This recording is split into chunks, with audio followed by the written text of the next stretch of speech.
J'aurais dû m'en douter, mais l'espoir a une drôle de façon de s'accrocher quand la logique lâche prise. Cela avait été une année difficile.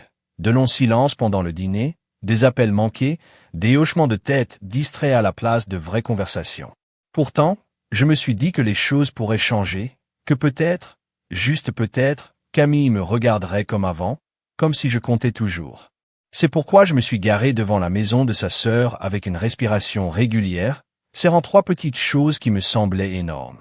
Les roses étaient son pourpre profond préféré avec des pétales de velours frisé, du genre qu'elle gardait dans un vase à côté de notre lit lorsque nous avons emménagé ensemble pour la première fois. Le millésime du parfum était presque impossible à trouver. J'avais appelé des boutiques dans 3 États, pour finalement le retrouver dans un magasin poussiéreux qui n'avait même pas de site web. Et la lettre? Cette foutue lettre. J'avais écrit pendant 3 nuits avec les mains tremblantes et trop de cœur. Des pages remplies de mots que je n'avais pas osé prononcer à haute voix depuis des mois. Je les pliais doucement, je les scellais en rouge et je les rangeais dans un sac cadeau blanc. Je suis sorti de la voiture et j'ai emprunté le chemin d'allée. Tout dans la maison de la sœur de Camille a été conçu pour impressionner. Des soigneusement taillés, des lanternes symétriques et une porte d'entrée peinte de la couleur du vert de mer. À l'intérieur, l'air était citronné, vif et trop froid, le genre de froid qui ne venait pas de la climatisation, mais de quelque chose de plus profond, quelque chose qui hérissait sous les sourires polis et les salutations forcées. J'ai repéré Camille dans le salon, me tournant le dos, les cheveux épinglés dans ce chignon sans effort qu'elle portait pour donner l'impression qu'elle n'avait pas essayé. Elle portait du blanc, toujours blanc, parce que cela la mettait en valeur. Son rire traversa la pièce, léger et délibéré, visant une blague que je n'avais pas entendue. Je me suis approché avec le sac à la main, et j'ai dit son nom. Elle s'est retournée. « Oh » dit-elle, son sourire se raidissant légèrement. « Tu as réussi. »« Je l'ai fait » répondis-je en tendant le cadeau. « Joyeux anniversaire. » Il y eut une pause juste assez longue pour que ce soit gênant. Elle fouilla dans le sac, en sortit d'abord le parfum et pencha la tête. « Waouh » dit-elle. « Ça me ramène. » Mais ce n'était pas le genre de waouh chaleureux, c'était le genre qui atterrit avec un bruit sourd. Elle a fait circuler la boîte comme si c'était un artefact d'une autre vie. Puis les roses. Elle les regarda, puis moi. « Rouge ?» Elle a demandé un peu sur le nez. « Tu ne crois pas que j'ai forcé un sourire ?»« Ce sont tes préférés ?» corrigea-t-elle. Sa voix était plongée dans un désintérêt poli. Elle n'attrapa pas l'enveloppe, la poussa simplement plus profondément dans le sac d'une main rapide et dédaigneuse, comme s'il s'agissait d'un reçu ou d'un dépliant. Quelqu'un s'y était coincé par erreur.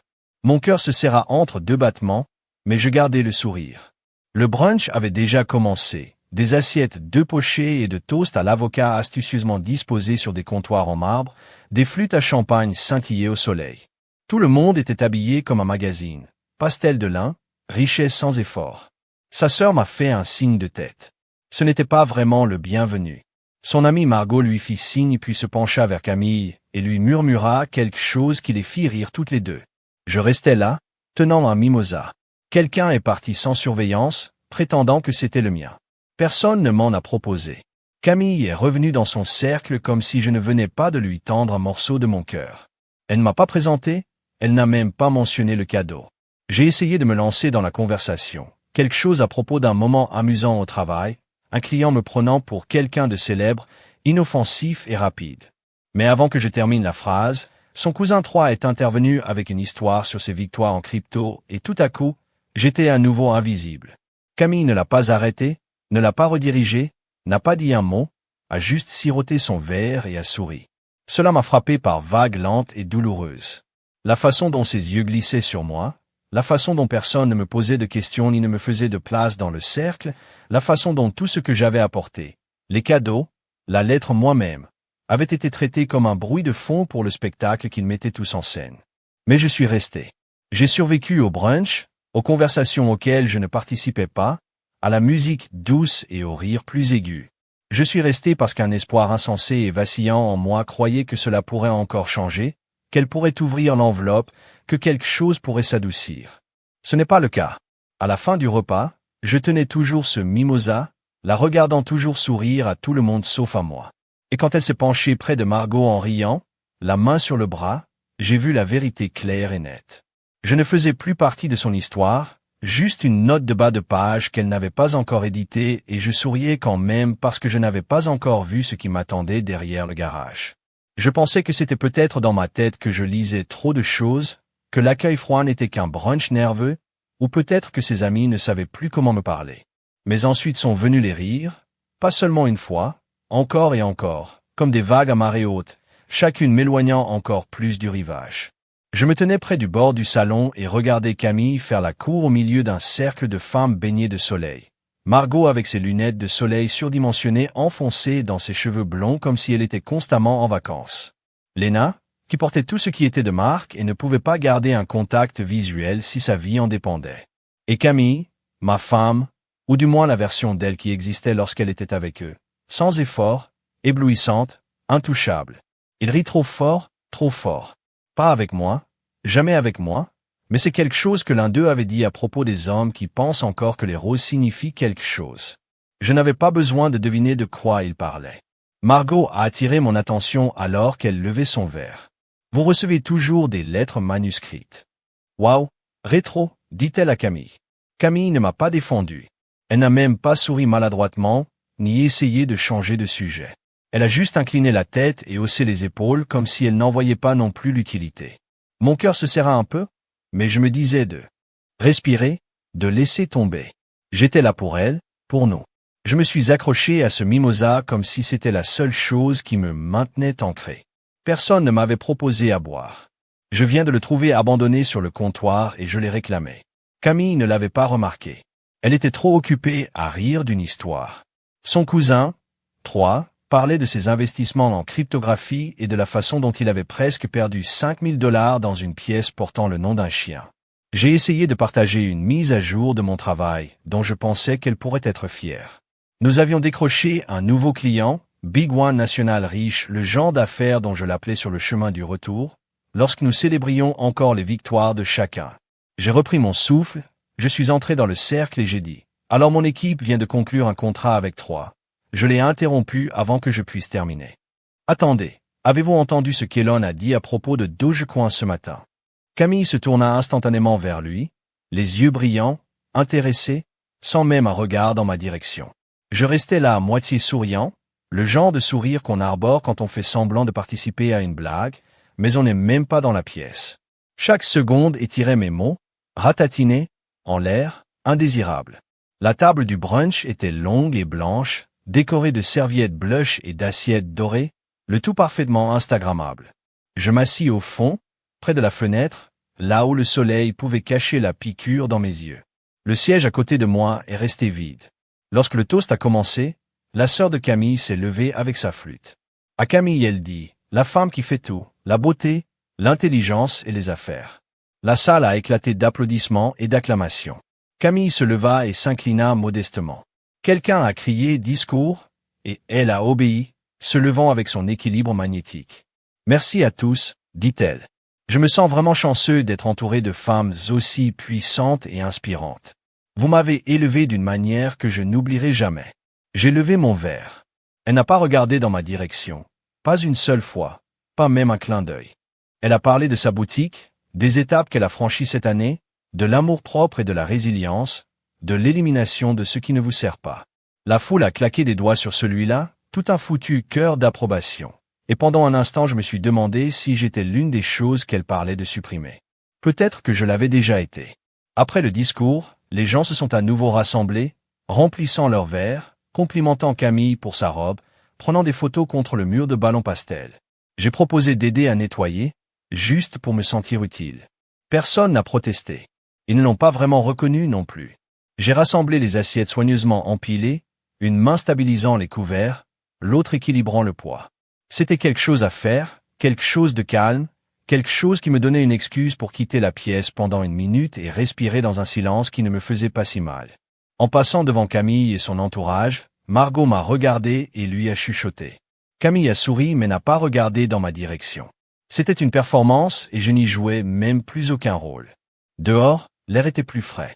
Le son lointain des carillons éoliens dansait depuis le porche du voisin. J'ai fait le tour par l'arrière pour déposer les assiettes près de l'entrée côté cuisine.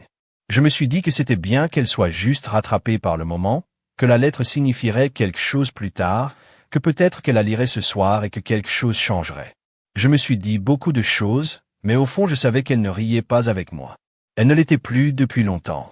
Les assiettes dans ma main claquaient doucement tandis que je traversais le chemin secondaire, tournais le coin de la maison et pénétrais dans la zone ombragée derrière le garage. Je me suis dit que c'était juste une faveur, débarrasser quelques plats, me rendre utile. Mais peut-être que j'avais besoin de distance. Peut-être que je ne pouvais tout simplement pas supporter une autre minute de tintement de verre et de blagues intérieures qui m'excluaient. J'ai équilibré les assiettes sur un banc de terrasse pendant une seconde et j'ai ajusté le sac poubelle à côté du bac de recyclage. Quelque chose n'allait pas. La poubelle était légèrement ouverte, juste assez pour voir ce qu'il y avait à l'intérieur, quelque chose de rouge écrasé. Mon souffle s'est coupé. J'ai posé les assiettes et je me suis accroupi. Le soleil de fin d'après-midi entrait sous un angle qui éclairait juste assez le coin. Les roses, profondes, pourpres, leurs pétales maintenant meurtris et mous, écrasés sous quelque chose de lourd, comme s'ils avaient été jetés négligemment, étagés, inégaux. Mes doigts se sont contractés. À côté des fleurs se trouvait la boîte à parfum, encore scellée.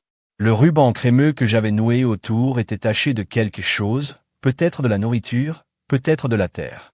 Il n'avait même pas été ouvert, juste jeté comme si cela n'avait pas d'importance, comme si je n'avais pas d'importance. Et puis j'ai vu l'enveloppe, la rouge, glissée à moitié sur le sac poubelle, toujours intacte, toujours scellée, toujours non lue. Je l'ai attrapée lentement, comme s'il pouvait me brûler, comme s'il pouvait crier. Je l'ai tenue dans ma main pendant un long moment, mon pouce traçant la légère courbe du papier, le poids de l'encre. À l'intérieur, 3 nuits je me suis assis à la table de notre cuisine pour écrire cette lettre. 3 nuits à recommencer, à regarder une page blanche, à me demander comment tout expliquer. Je ressentais encore tout. Je voulais toujours croire que nous pouvions l'être. 3 nuits à essayer de combler le silence qui s'était développé entre nous. Je l'avais imaginé le lisant tranquillement plus tard dans la nuit, peut-être au lit, peut-être avec un verre de vin. J'imaginais ses yeux s'adoucir, ses doigts traçant la marge où j'avais écrit son nom. Je l'imaginais correspondant. Mais maintenant, il restait là, abandonné, comme si même l'effort pour l'ouvrir avait été trop difficile. Je m'accroupis là, figé. Je ne savais pas à quoi je m'attendais. Peut-être une erreur, peut-être que quelqu'un d'autre avait fait ça, peut-être que Camille l'avait posé et que quelqu'un, sans le savoir, l'avait jeté. Mais au fond de moi, je savais qu'il n'y avait pas d'erreur. Ce n'était pas de la négligence, c'était un choix. Le son des rires s'échappait de la maison, la voix aiguë et familière de Camille la traversait comme un ruban, poli et indifférent.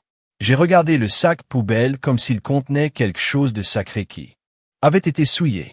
Parce que c'est le cas.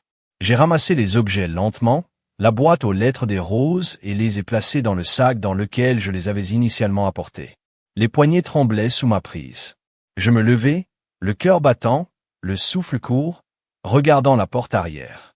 Je pourrais y retourner, je pourrais lui demander pourquoi. Je pourrais brandir les cadeaux et exiger une réponse. Mais qu'est-ce que ça m'apporterait?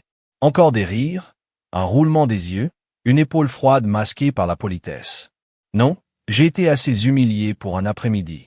Je me suis retourné et suis revenu vers l'avant, les bruits du brunch devenant de plus en plus doux derrière moi. La chaleur du soleil sur mon dos ressemblait à une plaisanterie cruelle, se moquant du froid que je portais dans ma poitrine alors que j'atteignais la voiture. Je m'arrêtai et baissa les yeux sur le sac que je tenais à la main. Tout ce que j'avais apporté, ma tentative de connexion, de me souvenir de qui nous étions, avait été laissé pourrir derrière un garage.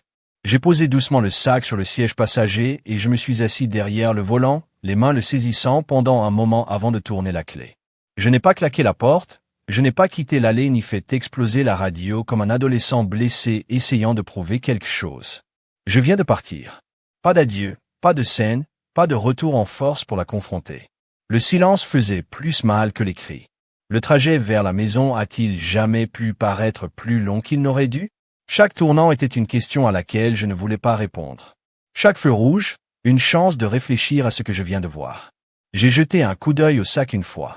Là encore, les roses avaient commencé à saigner légèrement sur le papier de soie. Des traînées rouges comme des échos de quelque chose, de l'amadou écrasé.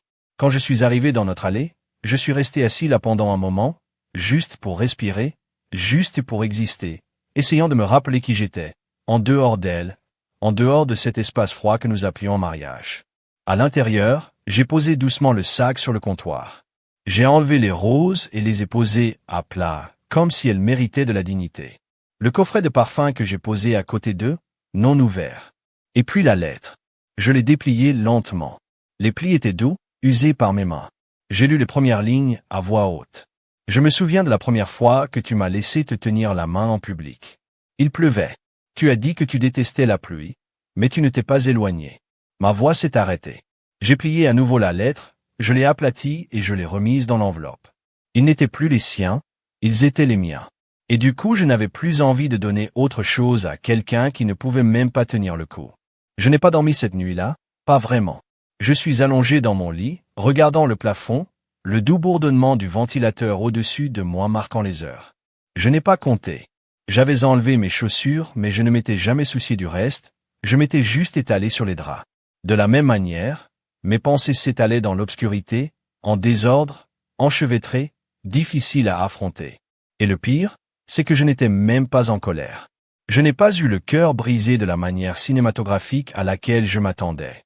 Pas de larmes, pas de cris, juste ce poids creux dans ma poitrine, comme si quelqu'un avait récupéré quelque chose de vital et m'avait laissé derrière moi pour fonctionner avec des vapeurs. Le matin, la lumière du soleil filtrait à travers les stores et les fines lignes qui rayaient le mur en face de moi. Je n'avais toujours pas beaucoup bougé. La maison était calme, trop calme, et d'une manière ou d'une autre, ce silence semblait plus fort que tout ce que Camille ou ses amis avaient dit. Hier, j'ai marché pieds nus jusqu'à la cuisine et j'ai regardé le sac que j'avais aligné sur le comptoir, des roses, du parfum non ouvert, une lettre cachetée. Il était là comme un sanctuaire pour une version de moi qui croyait encore en nous. Je suis resté longtemps à le regarder, attendant que quelque chose surgisse, peut-être de la rage, peut-être de la clarté. Mais ce qui est arrivé était différent. Ce qui est arrivé était définitif. Je ne voulais rien donner d'autre, je ne voulais pas qu'on me voie. Alors j'ai ramassé la lettre et je l'ai posée à plat sur le comptoir. L'encre avait légèrement taché là où je l'avais tenue trop fort, ma paume était peut-être humide de sueur ou de chagrin, mais les mots étaient toujours lisibles, toujours les miens. Et puis j'ai fait quelque chose d'étrange. Je l'ai relu pour moi-même. La première ligne m'a serré la gorge. Je sais que nous n'avons pas parlé à cœur ouvert depuis longtemps, mais je voulais essayer. Je voulais me souvenir de nous, je voulais que tu te souviennes de moi, de cet homme, de celui qui a écrit ces mots. Il méritait mieux que d'être jeté comme des restes gâtés. Je n'avais pas besoin de clôture, j'avais besoin de clarté, et je l'ai eue. Maintenant, je me suis dirigé vers la poubelle et j'ai ouvert le couvercle, planant un instant avec l'enveloppe à la main, mais je me suis arrêté. Non, pas cette fois. Cette lettre ne serait pas jetée, elle ne serait pas perdue derrière un garage. Au lieu de cela, je l'ai replacée dans le sac, à côté des roses et du parfum. Ce n'étaient plus des cadeaux. C'étaient des artefacts, des preuves de mes efforts, de ce que j'étais prêt à donner avant de réaliser qu'elle n'en voulait pas. Je ne savais pas encore ce que j'allais en faire, peut-être brûler la lettre, peut-être donner le parfum, peut-être presser une des roses écrasées dans un livre, juste pour me rappeler que j'avais essayé, mais pas aujourd'hui. Je les ai laissées sur le comptoir et j'ai récupéré mes clés. J'avais besoin de sortir, de conduire, de respirer quelque chose qui n'était pas de l'air vicié ni des sentiments viciés. La ville était déjà vivante lorsque je me suis engagé sur l'autoroute, les voitures entraient et sortaient des voies, les navetteurs prenaient leur café et pendant quelques brefs instants, j'avais l'impression de pouvoir me fondre dans la normale. J'ai roulé sans but devant le café que Camille aimait, devant la librairie où nous choisissions des guides de voyage que nous n'avions jamais utilisés. Devant le banc du parc où elle m'a dit pour la première fois qu'elle pensait qu'elle tombait amoureuse de moi. C'était il y a des années maintenant. C'était comme la vie de quelqu'un d'autre. Finalement, je me suis retrouvé près du front de mer. La jetée était presque vide, l'air vif de sel marin et de souvenirs. Je me suis garé et j'ai marché le long des planches de bois jusqu'à ce que je trouve une place au bord, assis sur le banc, avec rien d'autre que de l'eau devant moi. C'est à ce moment-là que j'ai été frappé, non pas par une panne, ni par une poussée, mais par quelque chose de plus doux, de plus silencieux soulagement. Non pas parce que je l'avais perdu, mais parce que j'avais finalement arrêté de courir après quelque chose qui avait cessé d'exister depuis longtemps. J'ai sorti mon téléphone et j'ai regardé son contact, Camille à la maison. Je ne l'avais pas changé depuis des années. J'ai passé mon pouce sur l'écran. Je pourrais lui envoyer quelque chose de pointu, quelque chose de mesquin. Je pouvais la confronter, exiger une réponse, mais je ne l'ai pas fait. Au lieu de cela, j'ai juste regardé la photo du contact pendant une seconde, puis j'ai appuyé sur Modifier. J'ai supprimé le mot Home, je l'ai laissé vide, j'ai enregistré. C'était au revoir. Pas le genre bruyant, pas le genre avec des portes claquées et des cris de regret, juste le genre où l'on arrête de faire semblant. Je suis rentré chez moi en fin d'après-midi. La lumière du soleil s'était à nouveau déplacée, plus douce, plus chaude. Je suis entré dans la cuisine, j'ai regardé les objets encore intacts. Je ne ressentais plus la douleur, juste le calme, comme si une blessure avait enfin refait surface. J'ai tout replacé, cette fois pas pour Camille, pas même pour notre souvenir. Pour moi, la lettre est restée scellée, mais n'a pas été oubliée, car les adieux que je n'ai jamais dits étaient plus forts que tout ce que les mots pouvaient porter. Et d'une manière ou d'une autre, dans ce silence, je me suis retrouvé. Ce soir-là, je me suis assis à la table de la cuisine avec la même tasse de thé. Je n'avais pas fini la veille, il était froid depuis des heures, mais je continuais à le siroter comme s'il remplissait l'espace qui s'était formé en moi. Les roses, le parfum, la lettre, ils étaient toujours assis sur le comptoir comme s'ils attendaient un verdict final. Mais je n'étais pas prêt à les jeter. Pas encore, non pas parce que je voulais m'accrocher à elles, ce n'était plus le cas, plus maintenant, mais parce que je voulais qu'elles ressentent ce que je ressentais, ne serait-ce que pour une seconde. C'est là que l'idée est venue, une étincelle au début, puis une étincelle. J'ai ouvert mon ordinateur portable, j'ai consulté mon courrier électronique et j'ai écrit lentement la ligne d'objet, la lettre. À l'intérieur, j'ai tapé exactement ce qui devait être dit, ni plus, ni moins. Juste pour que tu le saches. Il y avait une petite enveloppe d'argent liquide à l'intérieur de la lettre d'anniversaire. C'était destiné à ce voyage paroissial dont vous rêviez. J'espère qu'il ne s'est pas perdu à la poubelle. Pas de salutation, pas de signature, juste un message.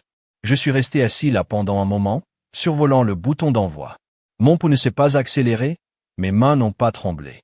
Il n'y avait pas de grand projet ici, pas de rebondissement dramatique, juste une graine plantée, qu'elle la laissait arroser. J'ai cliqué sur Envoyer. Puis j'ai éteint l'ordinateur portable, je me suis lavé les mains et je me suis couché. Je n'ai pas rêvé, je ne me suis pas retourné. Pour la première fois depuis des semaines, mon sommeil était solide, ininterrompu, sans doute murmuré, aucun écho de sa voix ne parcourant ma mémoire comme de la fumée. Je me suis réveillé à 7h54 et j'ai vérifié mon téléphone sans vraiment réfléchir. Première notification, Camille. 8h06, attendez, quel argent? Puis encore 8h09, tu es sérieux? Puis un troisième, 8h11, combien y avait-il dedans? Elle a appelé à 8h14, je l'ai laissé sonner la messagerie vocale. Elle a rappelé à 8h17, un autre message vocal que je n'ai pas écouté non plus. Laissez-les simplement là, non ouverts, tout comme elle a laissé ma lettre. C'était presque drôle à quelle vitesse elle bougeait quand l'argent était en jeu, avec quelle rapidité sa curiosité se transformait en panique. Je l'imaginais revenant sur ses pas, essayant de se rappeler si elle avait ouvert l'enveloppe, si elle l'avait même vue. Je l'imaginais accroupie derrière le garage de sa sœur, soulevant le bac de recyclage fissuré, passant au crible les déchets et les restes d'anniversaire, le souffle court, les doigts collants de regret. Et toujours pas d'excuses. Pas pour les cadeaux, pas pour l'humiliation publique, pas pour m'avoir abandonné comme si je n'avais jamais eu d'importance, juste l'argent que je me tenais devant le miroir de la salle de bain, me brossant les dents, laissant le bourdonnement électrique, tandis que le téléphone sonnait à nouveau sur l'évier. Elle a envoyé un texto à 8h24. C'était une blague? S'il te plaît, dis-moi que tu plaisantes. Je l'ai laissé s'asseoir dedans, j'ai laissé son esprit faire le tour de ce qui aurait pu être, je l'ai laissé se demander si elle venait de gâcher un voyage, un cadeau, un geste qui aurait pu signifier quelque chose si elle avait seulement regardé d'un peu plus près, si seulement elle s'était suffisamment souciée d'ouvrir cette foutue enveloppe. Je n'ai pas répondu. J'ai vécu ma journée comme n'importe quel autre matin. Je me suis douché, je me suis habillé, j'ai préparé une bonne tasse de thé, cette fois chaud, raide, fort, comme je l'aimais avant. J'ai oublié d'apprécier les choses. Le texto ne s'est pas arrêté. 9h15, quand? Ce n'est pas drôle. 9h38, j'ai besoin de savoir. Dis-moi juste combien. 10h02, es-tu en colère contre moi parce que je ne voulais pas le jeter s'il y avait réellement quelque chose dedans? 10h07, j'ai juste besoin de savoir combien c'était, s'il vous plaît. Toujours pas d'excuses. Toujours non, je suis désolé de ne pas l'avoir lu. Non, je suis désolé d'avoir ri. Non, je suis désolé de te faire sentir invisible. Juste le sentiment de désespoir qui se renforce à chaque message. À midi, elle rappelait. J'ai mis mon téléphone en mode silencieux et je l'ai jeté sur le canapé. Je n'avais pas besoin d'entendre sa voix aujourd'hui, pas quand j'avais enfin la paix, pas quand j'avais réussi à récupérer juste un morceau de la dignité que j'avais lentement cédé au fil des années. Je suis sorti, j'ai laissé la brise toucher mon visage, le ciel était clair, l'air pur comme il ne l'avait pas été hier, et à ce moment-là, j'ai réalisé que ce n'était pas une vengeance, ce n'était pas de la cruauté. C'était la vérité, simple et silencieuse. Elle ne se souciait pas de la lettre jusqu'à ce qu'elle pense qu'elle valait quelque chose, et maintenant elle ne saurait jamais si elle valait quelque chose. C'est le mensonge qui l'a fait écouter et la vérité qui m'a finalement permis de m'en aller. Le mensonge avait fait son œuvre. Le silence de Camille en milieu d'après-midi m'a dit tout ce que j'avais besoin de savoir. Elle était toujours en train de mijoter, ne sachant toujours pas si elle avait jeté une carte d'anniversaire ou une escapade à Paris. Mais elle n'était plus ce sur quoi je me concentrais. Ce jour-là, j'ai tourné mon attention vers quelque chose de bien plus intentionnel. Vous voyez, Camille n'avait pas construit sa boutique seule, lorsqu'elle expédiait encore les commandes depuis notre salon, lorsque sa boutique en ligne avait plus de liens rompus que de produits. C'est moi qui lui ai appris à mettre en place des systèmes de paiement. Je l'ai conduit dans des marchés éphémères, j'ai conçu son logo, je l'ai présenté à mon réseau, des amis et des collègues qui avaient bâti de petits empires dans la mode et le design, les mêmes personnes qu'elle prétendait désormais être les siennes. Alors cet après-midi-là, j'ai fait quelque chose que je n'avais jamais fait auparavant. J'ai récupéré de l'espace. J'ai envoyé un texto à 3 personnes, Paula, Lial et René. Chacun d'eux avait commencé comme ma connexion. Chacun d'eux était devenu une ressource. Camille s'est appuyée sur lui alors que son entreprise en était encore au stade de l'espoir et du ruban adhésif. Et je voulais juste le faire savoir. J'apprécierais que mon nom ne soit plus lié à la marque de Camille. Pas de drame, juste une clarté personnelle. Merci. Je n'ai pas développé, je ne les ai pas culpabilisés ni essayé d'expliquer ce qu'elle avait fait. Je n'en avais pas besoin. Ils étaient intelligents, empathiques et, plus que tout, ils se souvenaient de qui avait fait ces présentations en premier lieu. Les réponses sont venues rapidement. Paula, bien sûr, tu as toujours été généreuse avec ton réseau. Je respecte ta limite. Lial, je pensais que quelque chose n'allait pas. Réfléchissez grec, dont René. Je comprends. Faites-moi savoir si je peux faire quelque chose. C'est ainsi que le vent a commencé à tourner, non pas par vengeance mais par clarté. Je ne la démolissais pas, je m'éloignais simplement. Je reprenais l'échafaudage que j'avais construit sous sa tour et jeudi les fissures ont commencé à apparaître. Camille ne m'a pas appelé. Elle n'oserait pas. Non, le dernier message restant sans réponse dans les airs, palpitant toujours comme une ecchymose. Mais 2 de ses clients ont suspendu leur collaboration. Une vendeuse s'est retirée d'une commande personnalisée, ce qui a eu des répercussions discrètes dans son monde soigneusement organisé, non pas parce que je l'avais demandé, non pas parce que j'avais fait campagne, mais parce que lorsque je me suis éloigné, ils ont vu la situation dans son ensemble plus clairement. Elle m'a traité de saboteur et un message à une connaissance commune, sabotage. Ce mot m'a marqué. Je ne sabotais pas sa vie, je choisissais simplement de ne pas soutenir quelqu'un qui jetait mon cœur à la poubelle et riait pendant que ses amis le ridiculisaient. Ce n'était pas du sabotage, c'était de la survie. Et je n'ai toujours rien dit. Je ne me suis pas défendu. Je n'ai pas publié de citations louches ni appelé d'amis pour plaider ma cause. Je suis resté silencieux, calme et délibéré. Pour une fois, ce n'était pas moi qui essayais de réparer quelque chose, c'était moi qui m'éloignais. Plus tard dans la soirée, j'ai reçu un email d'un représentant d'une marque locale à qui j'avais fait référence un jour par Camille. Elle m'a remercié pour la connexion mais a ajouté qu'elle se retirait du plan de campagne de la boutique. Trop de bruit interne, dit-elle. J'ai regardé cette ligne pendant un moment. Bruit interne qui avait finalement été notre mariage. Des sourires à l'extérieur, du bruit en dessous, des excuses inouïes, des efforts invisibles, des lettres non ouvertes. J'ai fermé l'email, expiré et réalisé que je n'avais pas pensé au parfum de Camille de toute la journée, ni aux roses, ni aux lettres encore scellées et en attente. Et c'était un progrès. Je me suis dirigé vers la cuisine, j'ai regardé les objets toujours là où je les avais laissés. Les roses s'étaient encore fanées, s'enroulant sur elles-mêmes. La boîte à parfum avait accumulé une fine couche de poussière le long de son bord. La lettre est restée fermée. Je n'ai pas ressenti le besoin de les déplacer, pas encore. Ils n'étaient plus des gages d'espoir, ils étaient des marqueurs de transformation. Plus tard dans la nuit, Mon téléphone a encore sonné, cette fois à partir d'un numéro que je ne reconnaissais pas. Je l'ai laissé aller à la messagerie vocale. Pas de message, juste statique. Mais je n'avais pas besoin de l'entendre. Je savais ce que c'était. Camille n'avait pas l'habitude de perdre du terrain. Elle avait toujours été le centre de chaque pièce, la star de chaque scène. Mais maintenant le récit changeait et, pour une fois, elle ne le dirigeait pas. Je n'étais pas un méchant dans son histoire. Je ne faisais tout simplement plus partie du scénario. Et cette vérité, cette absence, elle parlait plus fort que tout ce que j'aurais pu dire. J'ai éteint mon téléphone, me suis versé un verre d'eau et suis sorti sur le porche. Le ciel était d'un bleu profond, du genre qui se stabilise juste avant que les étoiles ne commencent à clignoter. J'ai levé les yeux, j'ai respiré le silence et j'ai laissé la nuit me rappeler ce que j'étais enfin en train d'apprendre. Parfois, le mouvement le plus puissant n'est pas de tout brûler, mais de s'éloigner de ce que vous avez contribué à construire, parce que vous réalisez enfin que vous étiez le seul à le maintenir. Le vendredi matin est venu avec le genre de calme étrange qui suit habituellement une tempête, sauf que celle-ci n'avait pas été bruyante. Pas d'éclairs, pas de tonnerre, juste des décisions tranquilles et des dominos invisibles.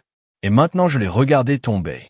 Sa page sociale de boutique, normalement un flot de photos de produits à la lumière tamisée et de bobines organisées, était devenue silencieuse. Pas de nouveaux messages, pas d'histoire en coulisses, rien que l'image d'hier. Un FL de flacon de soins de la peau et une légende sur le fait de s'élever au-dessus du bruit. Il n'y avait qu'une poignée de likes par rapport à son bus habituel. Ce silence m'en disait plus que n'importe quel texte. Je n'ai pas contacté. Je n'ai pas demandé comment elle allait. Je n'ai pas vérifié si le message avait été supprimé ou si son équipe était en pause. Je n'en avais pas besoin. Camille prospérait grâce à son apparence, à son élan. Pour elle, se taire en ligne était aussi bruyant qu'elle ne l'avait jamais été. Cet après-midi-là, un texto est arrivé de sa sœur, Élise. Est-ce à propos de l'anniversaire? Elle panique. Je n'ai pas répondu. Je l'ai lu une fois, puis je l'ai laissé reposer, je l'ai laissé se poser des questions. Laisser Camille faire ce qu'elle a toujours fait, raconter des histoires, se peindre comme la blessée, faire de la panique, parce que je savais comment cela se passerait. D'abord la confusion, puis la bousculade, puis la tentative de tout recadrer. Je connaissais le scénario et juste sur cul, Margot a posté une story. Un selfie discret, des lunettes de soleil surdimensionnées, un café au lait à la main. Dessus, une citation en écriture délicate. Les femmes fortes rendent les hommes faibles nerveux. La légende en dessous. Certaines personnes n'y arrivent pas. Pas de nom, pas de tag, mais allez, c'était un spot avec ma silhouette au centre. J'ai failli rire, non pas parce que c'était intelligent, ce n'était pas le cas, mais parce que c'était tellement transparent. La performance, la déviation, la nécessité de tordre une frontière simple et tranquille en un récit à part entière d'oppression. Je n'ai pas répondu, je ne l'ai pas partagé, je m'en fichais. 3 a essayé d'appeler ce soir-là. J'ai vu son nom clignoter sur mon écran pendant que je préparais le dîner. Juste un sauté tranquille, quelque chose de simple pour garder mes mains en mouvement. Pendant que mon esprit s'installait. Je l'ai laissé sonner quelques secondes plus tard, un message vocal. J'y ai joué par curiosité. Mec, je n'essaie pas de me mêler de quoi que ce soit, mais je pense que Camille est vraiment blessée. Elle ne voulait pas que tout cela se produise au brunch. Peut-être juste lui parler. Je pense qu'elle se sent aveuglée. Aveuglée, ce mot résonnait comme une blague. Elle avait jeté mes efforts à la poubelle, laissé ses amis se moquer de moi, n'avait même pas ouvert la lettre et elle se sentait aveuglée. J'ai supprimé le message, pas par colère, juste par paix. Je n'avais aucun intérêt à défendre ma sortie. Le lendemain, le compte boutique de Camille publiait quelque chose de vague et tendu. Nous prenons un moment pour nous regrouper et nous réaligner. Merci pour votre patience. La section des commentaires, généralement pleine d'éloges, avait changé. Quelques notes de soutien circulaient encore, mais il y avait d'autres questions. Maintenant tout va bien. Que se passe-t-il avec le lancement? J'espère que tu vas bien. Même René m'a envoyé un message plus tard dans la soirée. Elle te démêle. D'accord? J'étais plus que bien. Pour la première fois depuis longtemps, j'étais centré. Ce week-end-là, j'ai fait une longue promenade dans le quartier, un chemin que Camille et moi avions l'habitude de parcourir lorsque nous planifions encore un jour. Nous montrions des maisons et parlions de l'éducation des enfants, de la possibilité d'agrandir sa boutique en un espace physique.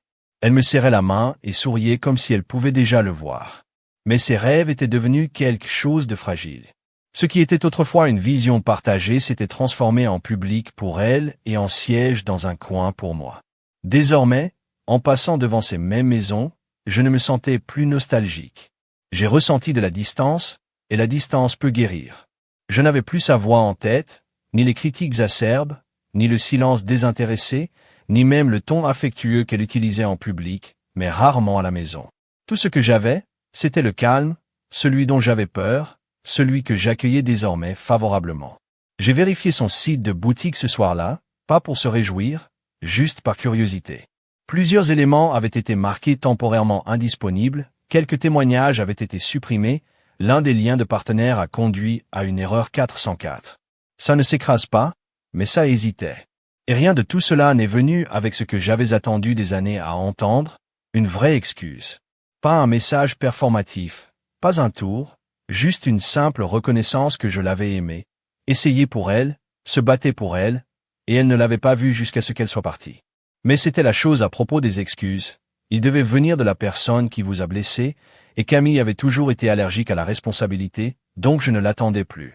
Elle pouvait publier une centaine de citations vagues, elle pouvait se défouler vers ses amis, faire tourner la queue. Cependant, elle avait besoin de se maintenir intacte. J'avais ma propre vérité et pour la première fois. Il n'avait besoin que la permission de quiconque soit réelle. Elle n'a pas appelé à l'avance, n'a pas envoyé de message, n'a même pas été envoyée par SMS pour me demander si j'étais au bureau. Camille est apparue, a fait d'assaut, vraiment, à travers les doubles portes en verre, comme si elle avait le droit de les traverser encore. J'étais assis derrière mon bureau à mi-chemin en examinant un mémoire du projet lorsque la réceptionniste m'a bourdonné. « Monsieur, il y a une Camille ici pour vous voir. » Mes doigts se figeaient au-dessus du clavier. Je n'ai pas répondu. Je n'en avais pas besoin. Les portes s'ouvraient de toute façon et elle était là. Blazer crème, talons assortis, un chignon serré si tranchant qu'il ressemblait à un feu d'armes dans les yeux. Elle n'avait pas l'air incertaine, elle avait l'air furieuse. « Pouvons-nous parler ?» Elle a déjà dit, entrant dans mon bureau comme si elle lui appartenait toujours aussi. Je me penchai en arrière, lentement, calme, contrôlé. « Vous êtes ici. » Elle a laissé tomber son sac sur la chaise en face de moi et a croisé les bras. « Tu m'humilies. » Je n'ai pas tressailli, pas cette fois. « Non, dis-je clairement. Vous avez fait cela lorsque vous avez ri pendant que vos amis se moquaient d'un cadeau. » J'ai écrit avec mon cœur. Elle se moqua. « Vous soufflez hors de proportion. » C'était un instant, un brunch. « Tu me punis pourquoi ? » Pour ne pas aimer une lettre. Je l'ai regardée, à la recherche d'un sentiment de reconnaissance sur son visage, de toute fissure dans le mur. Un instant, j'ai répété. « Camille, cette lettre a été 3 nuits de me déverser sur du papier en essayant de vous atteindre. Le parfum a pris des semaines pour retrouver les roses, votre couleur préférée, le genre que je vous ai apporté lorsque vous construisiez toujours votre magasin de notre salon, et vous ne les ignoriez pas, vous les avez jetés. » Sa mâchoire se resserra. Ce n'était pas intentionnel. Je ne voulais pas qu'il se retrouve à la poubelle. Est-ce que ça compte? J'ai demandé, car ce n'était pas seulement la poubelle.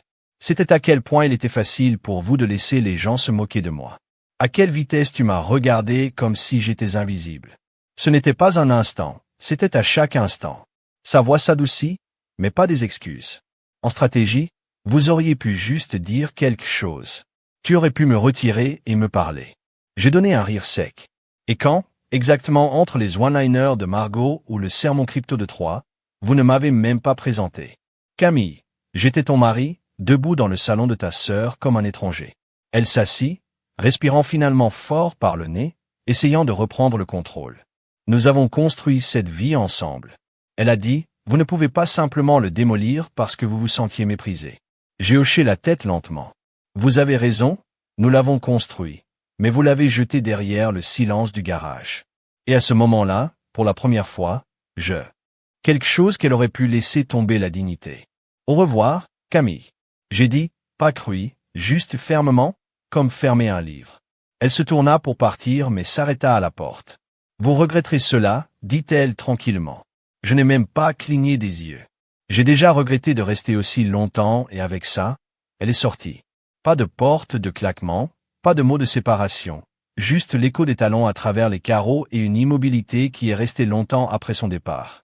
J'ai regardé par la fenêtre de mon bureau, j'ai regardé la ville se déplacer sous moi, rapide et sans intérêt. Quelque part là-bas, Camille recalculait, tournait une autre version de l'histoire. Je m'en fichais. Elle était venue à s'attendre à trouver le vieux moi, impatient, excusé, prêt à se plier. Mais il était parti et à sa place se tenait un homme qui a finalement réalisé que le silence est parfois la réponse la plus forte de tous. Au moment où lundi est arrivé, le calme s'était transformé en quelque chose de plus lourd, pas oppressant, mais délibéré. C'est le genre de calme qui vous a fait conscience de ce qui ne bourdonne plus dans votre vie. Plus de textes de Camille me demandant si je pouvais rapidement faire preuve de cette légende. Plus d'appels tard dans la nuit d'elle sur une facture de fournisseur oublié ou un reçu déplacé. Elle s'attendait à ce que je trouve. Plus de demandes passives vêtues de flatterie. Vous êtes tellement bon avec les gens, pouvez-vous les contacter? Pour moi, le silence n'était pas vide. C'était propre. Mais Camille n'a pas bien pris le silence, et elle n'a certainement pas pris l'effondrement sans bruit. En milieu de semaine, son bail de boutique n'a pas été renouvelé.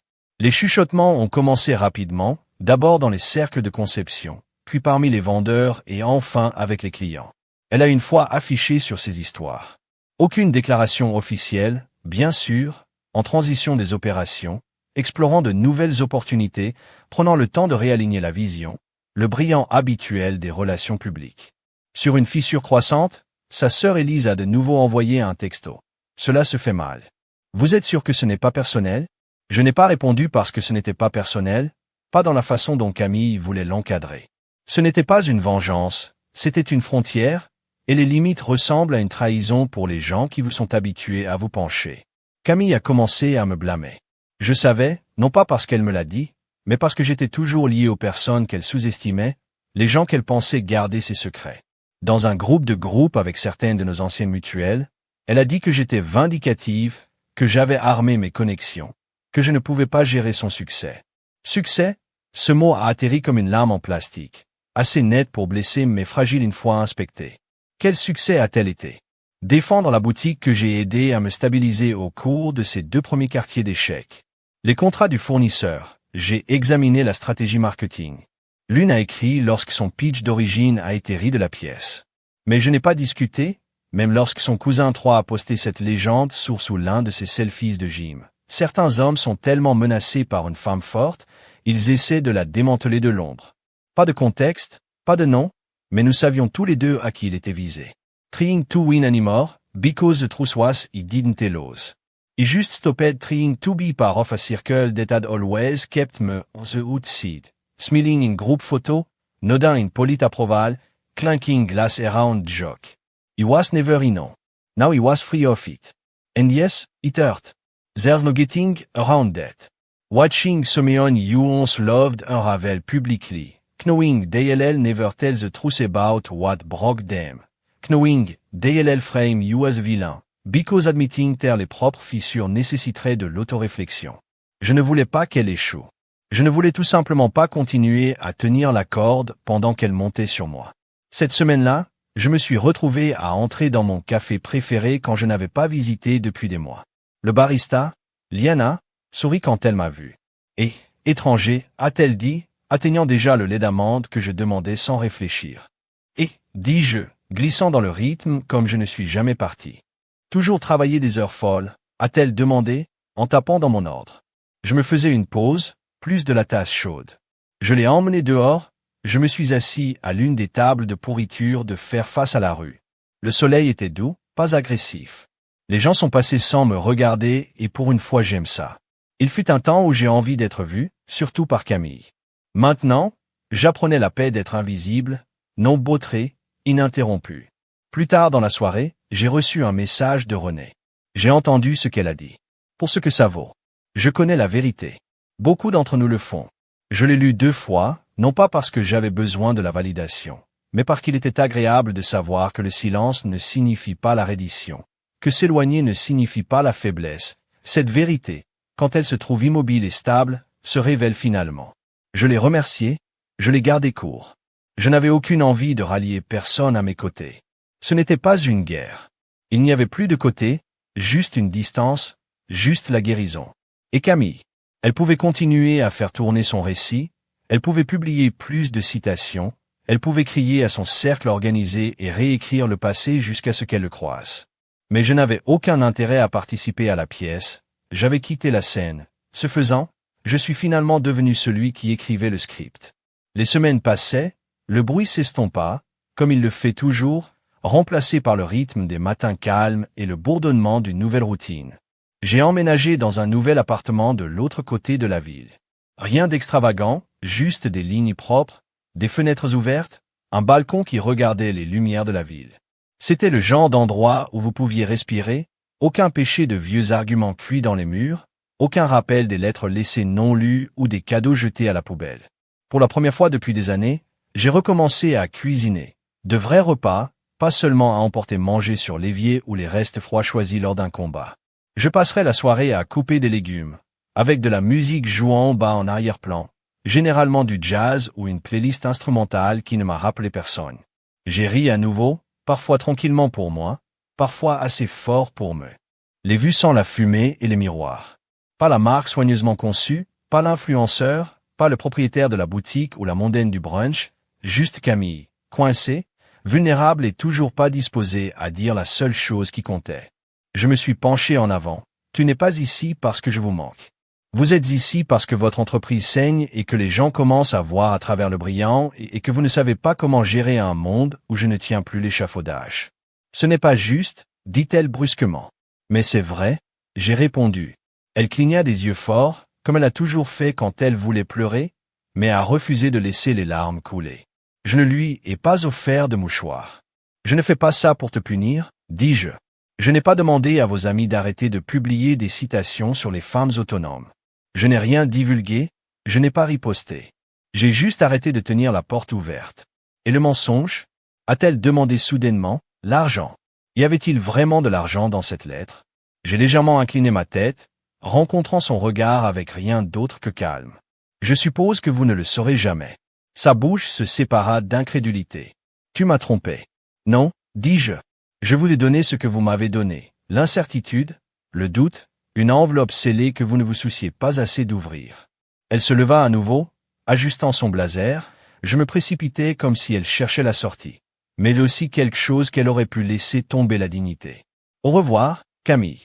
J'ai dit, pas cru, juste fermement, comme fermer un livre. Elle se tourna pour partir mais s'arrêta à la porte. Vous regretterez cela, dit-elle tranquillement. Je n'ai même pas cligné des yeux. J'ai déjà regretté de rester aussi longtemps et avec ça, elle est sortie. Pas de porte de claquement, pas de mots de séparation, juste l'écho des talons à travers les carreaux et une immobilité qui est restée longtemps après son départ.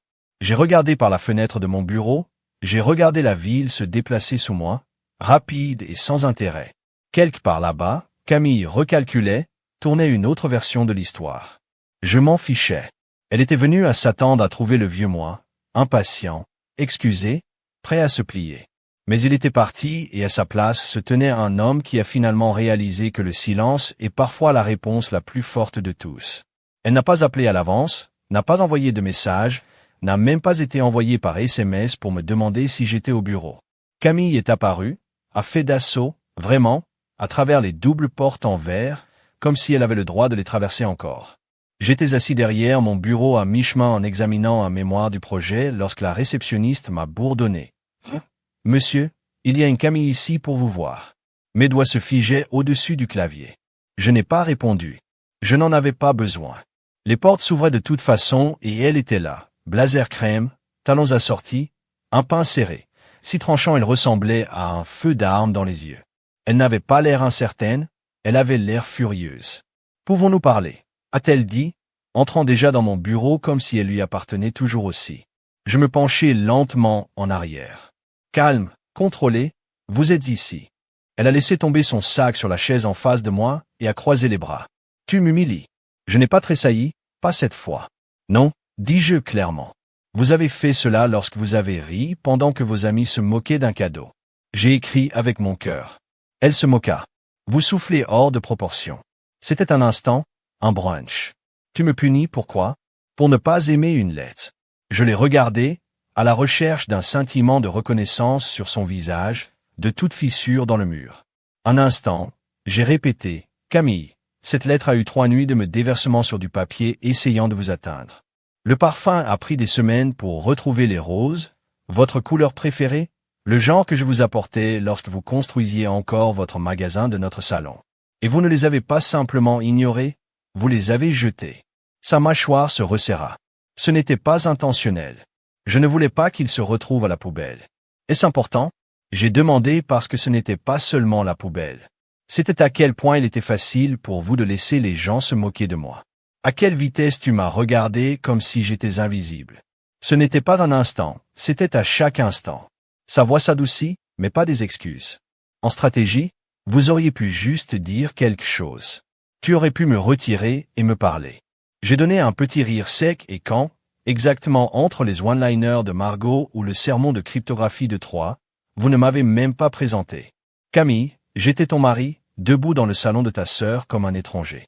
Elle s'assit, respirant finalement fort par le nez, essayant de reprendre le contrôle. Nous avons construit cette vie ensemble.